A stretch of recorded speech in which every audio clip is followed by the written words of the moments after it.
Hello guys, good morning. So welcome to my YouTube channel.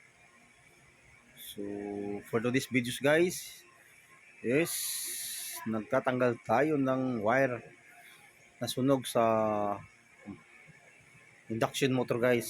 So gamit natin ang compact air or air compact pneumatic tools. Yan po ang gamit natin guys pangtanggal sa sunog na motor guys. So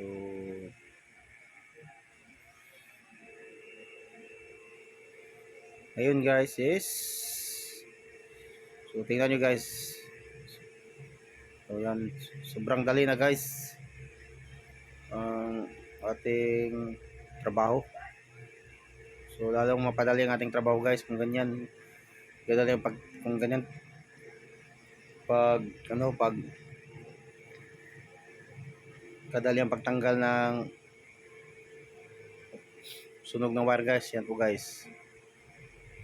Ganyan guys.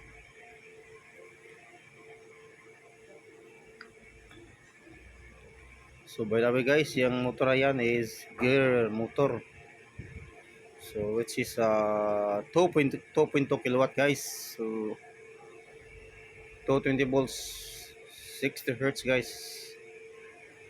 So 4 poles. So yan po guys ang ano niya, yung data niya guys sa motor na yan. So, by the way connection dyan guys is Delta.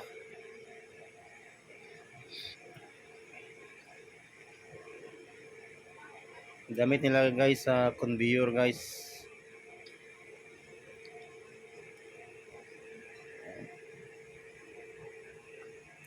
So ganyan po guys. So tingnan nyo guys.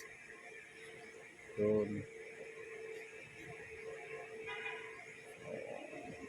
Madali lang guys, easy lang gamitin.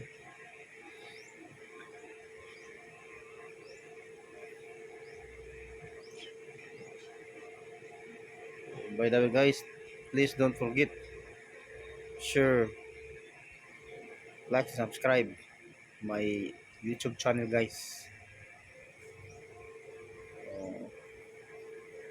Yun, linis agad guys. So ganyan kadali guys. So